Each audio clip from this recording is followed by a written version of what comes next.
what has been most fascinating to me is this emergence of the data from courage.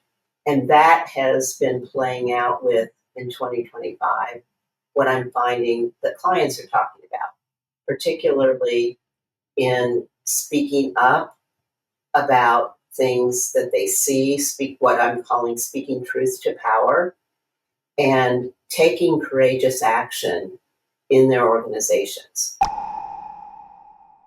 This is the Leadership Boundary Podcast. I'm your co-host this week, Brandon Smith, and we've got a wonderful guest for you this week, Andrea Chilcote. She is the author of the book, What Leaders Need Now, published in 2023.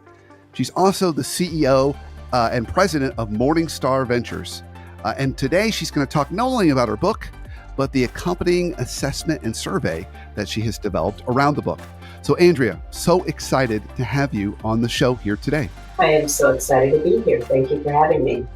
So maybe a good starting place before we jump into some of the exciting stuff you found in your research. What prompted you to write the book in the very beginning? Well, the book was a product of my client work during the pandemic. And that was also largely based on what I consider the tip of the iceberg of what was happening with leaders right before the pandemic. And during that time, I identified 3 leadership qualities: compassion, courage, and humility, that were essential at that time. And all of the things that we saw that people needed during the pandemic were things that people needed from their leaders, things leaders needed to do, that leaders needed from their leaders. All of those things were necessary before, but they really came to a head during that time. So the book was written based on my experiences, mine and my colleagues' experiences during that time. And now I wanted to test that, and that's why I'm here to talk about the assessment that you just mentioned. Andrea, welcome to the show, and it's just so exciting to see your face. I will, full disclaimer, you and I are old friends, colleagues. We've known each other for many, many years. I just want to say I'm a fanboy. I love your book. I read it. I've given out about 50 copies of this book. I love it. And I know we're going to talk more about those particular traits you just identified: compassion, courage, and humility.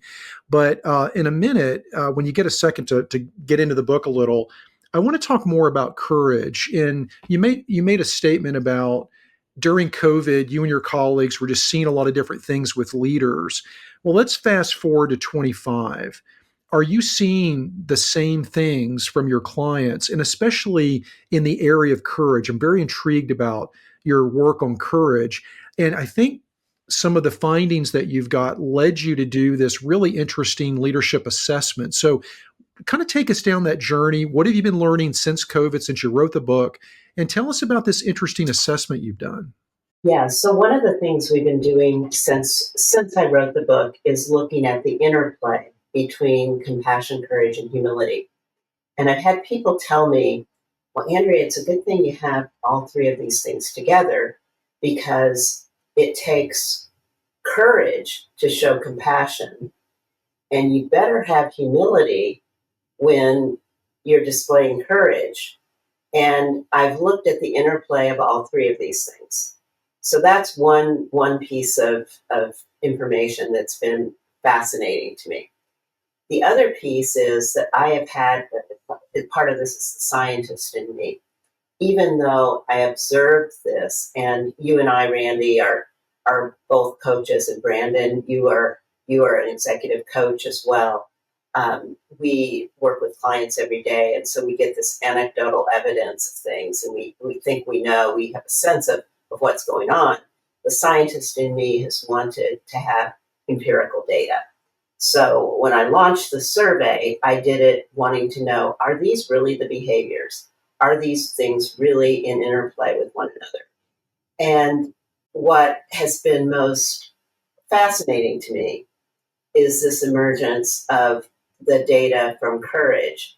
And that has been playing out with, in 2025, what I'm finding that clients are talking about, particularly in speaking up about things that they see, speak what I'm calling speaking truth to power, and taking courageous action in their organizations. And that just seems to be a theme of so much of my work, and it's playing out in this data in a way that's just fascinating to me. So building on that, Andrea, if you were, I'm going to put you on the spot here in a fun way. If you were to give leaders a letter grade today and how they're doing on courage, so not honing in on one particular leader or sector, just generally, what letter grade would you give them? How would they score on leadership courage today, and why would you give them the score that you would give them? Well, try to translate numbers into a letter grade. So what would below a 50% favorable be? Would that be under a C or C minus? You get to wear your professor hat for this one, Andrea. So would they pass the class is probably our starting place. Would leaders pass today? And if they would, by a lot or a little? But here's the complexity, Brandon. I do want to answer your question. The complexity is it depends on who you ask, because we're asking the question three ways. We're saying, leader, let's take the courage question, the general courage question. I take courageous action when warranted. So I'll say, Randy, do you take courageous action when warranted? He needs to answer whether he does that or not, and how favorably he answers that question. Then I'll say, Randy, does your leader take courageous action? And then I'll say, how important, Randy, is it to you that your leader takes courageous action? So Randy might say, that the typical Randy might say, I most of the time take courageous action. It's very important to me that my leader takes courageous action, but I give my leader a C minus on taking courageous action. So perception is that leaders don't. Self-assessment is I do. Okay. So from your vantage point as an executive coach, working with a lot of different leaders, do you feel like that's an unfair perception that leaders are not taking the kind of courageous action that their organizations and team members may be hoping? Or do you think that's a fair perception? I think it's a pretty fair perception. Yeah. And that gets to another one of our questions, and it's around speaking truth to power. Yeah. So say a little more about that. When you say speaking truth to power, what does that mean to you? It means speaking up when you have information that someone in a position of authority, a position of power, a person who can hire, fire, influence your career, can influence you, information they need, information maybe they're going down a path that isn't correct. Maybe it's data just for their consideration. They have the right to make a decision. There are multiple angles on a decision, but they just need to consider alternate points of view. And you either have the lack of confidence, hesitance, or it's too risky to share that information. Well, Andrew, one thing I'm curious about, when you think about courage, if our listeners who are typically going to be, leaders and aspiring leaders all over the world, they hear the word courage and they might immediately gravitate to leading the troops in a battle. I'm out there in front. But you've done a lot of work on addressing the specific behaviors that really show up as courage. When you think about some of those behaviors, walk us through those. I want to give our audience a broader definition of courage because I know you have one. Yeah. And thank you for asking that, Randy, because when we identified the three qualities in my book, we were very specific about saying these are qualities, these aren't behaviors, these are innate, intrinsic qualities that all of us possess to some extent. We can hone and we can grow.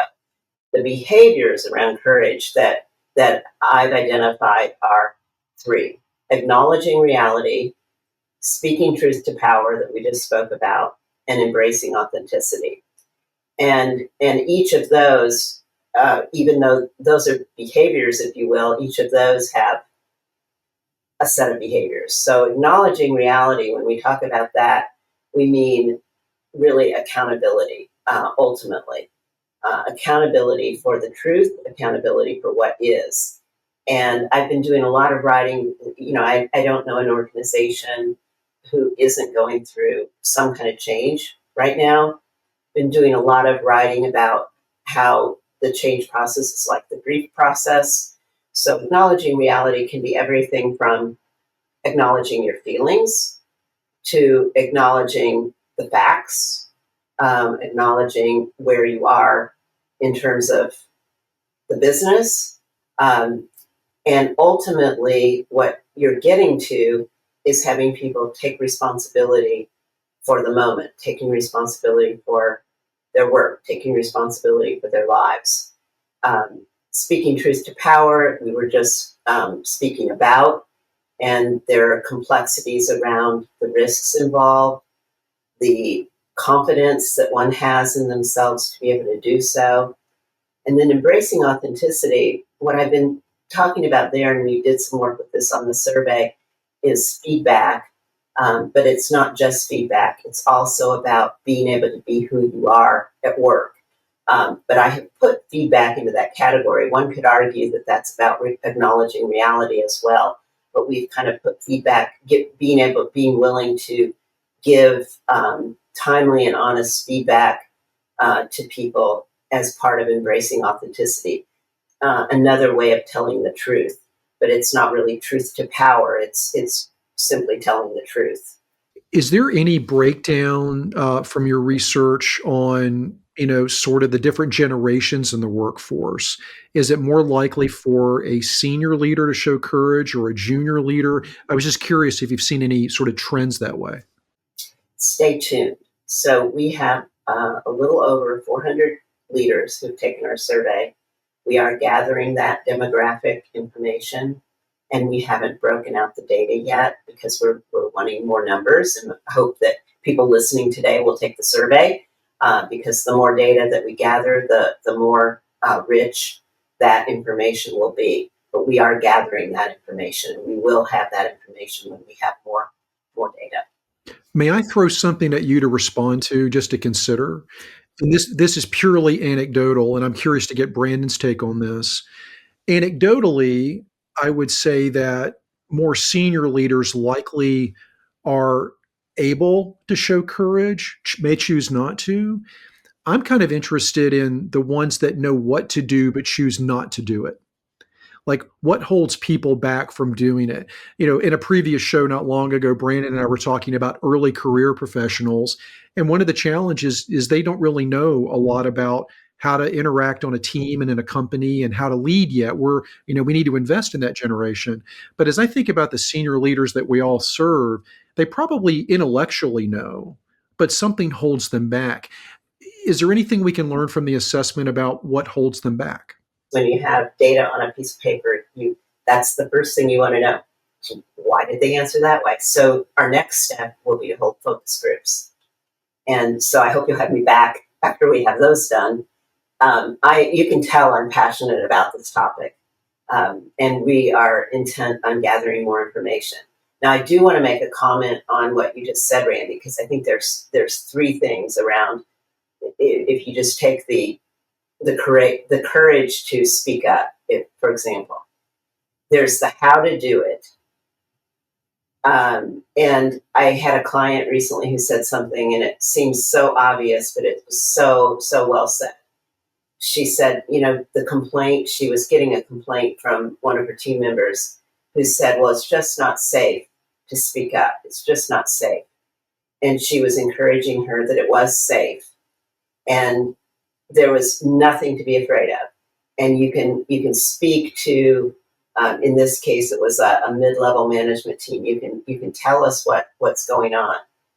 And she encouraged her to finally do it.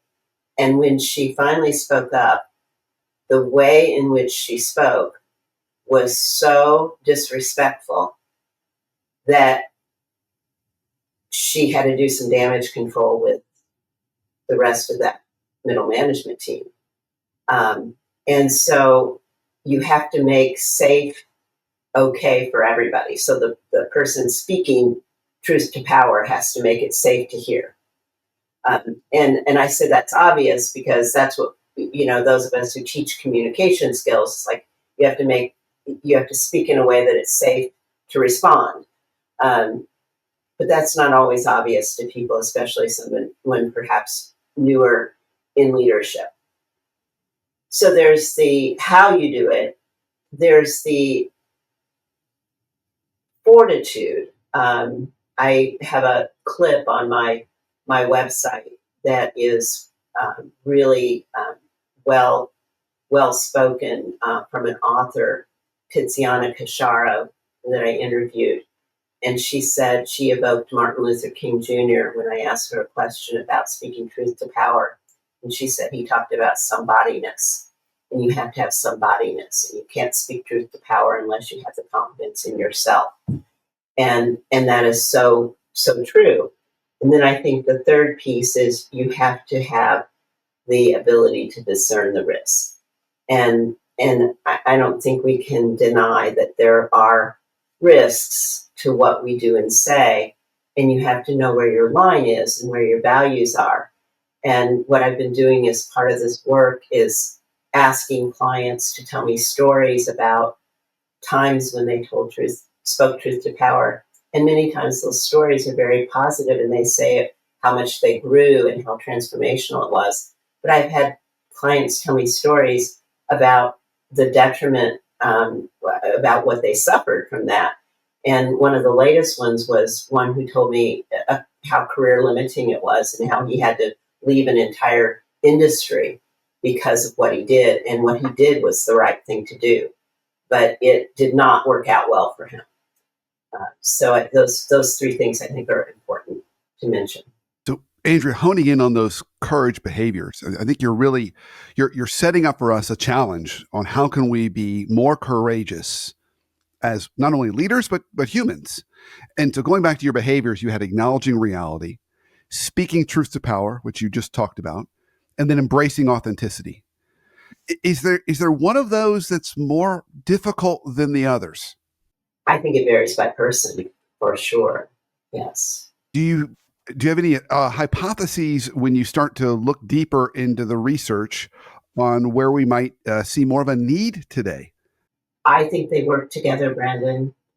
I'm tempted to say I want us to speak up to power because I just got off of a meeting with a client who needs to do that and needs to help a group of senior executives see something that she sees that if she can say it in the right way, they could see as well. And it might make a better strategic decision for an organization, right? So I can advocate for that. We live in a world of change. If we don't take responsibility for change, we don't get off the ground on any of this other stuff. And we have to stop showing up with masks on in ways that we're not who we are. So I don't know how we can argue for one or over the other. They definitely interrelate. But I think the idea that it is hard, some are harder for some people struggle with one more than the other is absolutely true. When looking at your research, was there a particular finding that surprised you the most? Well, it surprised me that courage just popped the way it did in the beginning because I've been watching this from the first 50 that came in to the first 100 that came in, and it's just been consistent. Related, and just like my clients who said, it's a good thing you have humility along with courage. What I see as some of the correlations there, while it's not necessarily a courage behavior, we're calling it a humility behavior. I was also surprised by the things that we identified around humility. And we identified admitting mistakes and having the answers as two of the things that people said their leaders didn't didn't do. So you could almost argue that these are courage behaviors as well. So we ask about admitting mistakes. We ask leaders, and again, I'll use Randy. So if Randy is the subject, Randy, are you able to admit when you have made a mistake? And Randy might say, oh, yes, I am. And it's really important to me that my leader can do that. But I give my leader, in this case, probably a D in being able to admit when he or she has made a mistake. And in terms of having the answers, same thing, a little bit better scores. Can I let go of my need to have all the answers? And Randy might say, yeah, I can do that most of the time. It's really important to me that my leader can do that, but they can't do that. I'm really intrigued about something related to everything you've been saying. This is fascinating. So I'm going to tap into your anecdotal knowledge now. So I'm just going to ask you to think about the thousands of people that I know you've coached in your career. When you think about, engaging in these courage conversations, how often do you find it important to evaluate and think about it, even discuss people's values? Because when I hear you talk about the leader that had to leave the industry because he did the right thing, all I could think about was the intersection of courage and character. Like he had to do the right thing. How often does that, come up again anecdotally as you're talking to your clients? I will volunteer before you answer that I find it comes up a lot in mind, but I was curious what you see. A lot, all the time. And that particular situation, that leader would tell you that is why he made that decision. And his advice to me as I was interviewing him was that everyone should have their red line that they don't cross, and that red line is determined by their values. Do you think it's harder for leaders that may not have well-formed values, or maybe those rare leaders that really have no values? Is it hard for them to be appropriately courageous? Again, anecdotal, not survey, but Yes, and that's why I think these three behaviors are intertwined, because that's a function of being authentic. We can't show up authentically if we don't know who we are, and knowing our values is a key part of who we are. So, Andrea, if folks are really curious about what we're talking about and they want to take the assessment or engage as part of this process in any way, what would that look like, and how could they be part of this? It's easy and it's free. The assessment is on our website, on our homepage, morningstarventures.com. If you go to our homepage, there's a yellow button at the top right-hand corner of our page. You click on that. It's a very short, quick assessment, and you can take the assessment anonymously. You can download your own personal results. You have to download those. We don't keep those. And then you can compare those to the report in our database and see how your results compared to everyone else. do you see a new book coming out of all this research? Is that the ultimate goal here? I do. I think there will first be a white paper where we talk about our findings when we get some of those demographics and a little bit more interview data. Can I do a shameless plug for you? Because I want to make sure people know they really do need to pick up this book. It's a gem. What Leaders Need Now. It's on Amazon. I think you can even access it through Andrea's website. Buy the book and read it. But I also want to encourage you to follow Andrea on LinkedIn, because one of the things that I love that she does is when she blogs, she often refers to some of the data and some of her findings. So following her on LinkedIn is probably a great way to accompany you on this journey. I don't know if you would agree with that, Andrea, but I follow you and I feel like I've been up to speed on what you're doing because I follow the blogs. That's right. I tend to write about what I most am interested in working on, what I'm attending to at the time. So absolutely, there's a theme going on right now. So thank you, Randy, for that plug and for also following my work, both of you. So Andrea, as we're getting close to landing our plane here, and I want to build on Randy's question. I love this idea of follow-on work and a follow-on book. So if you were to kind of look into the crystal ball and imagine kind of your hypotheses of what might be different about the follow-on book, what might be the flavor or direction that book is going to take? you think at this moment that is different than the prior research you did that was a little more anchored around 2020, if you see any changes at all? Well, what I'd like to do is go deeper, as we've been doing in this conversation, around those behaviors. So I don't, and certainly it'll be based on what's going on right now in our work world. So it'll still be based on what I'm experiencing, and based on the research and the interviews and focus groups that we're doing. But I'd like to go a little deeper into the behaviors. If folks want to follow you further, I know we've got Morningstar Ventures. You gave a great plug for how folks can go on there and take the assessment. Any other places we might direct our listeners and audience today? WhatLeadersNeedNow.com is where we have our podcasts and our blog posts, and that's also found on our website, Morningstar Ventures. So you can reach that way or through LinkedIn. Fantastic. Well, Randy, I'm going to land the plane with our final question, unless you've got one last one for you, my friend.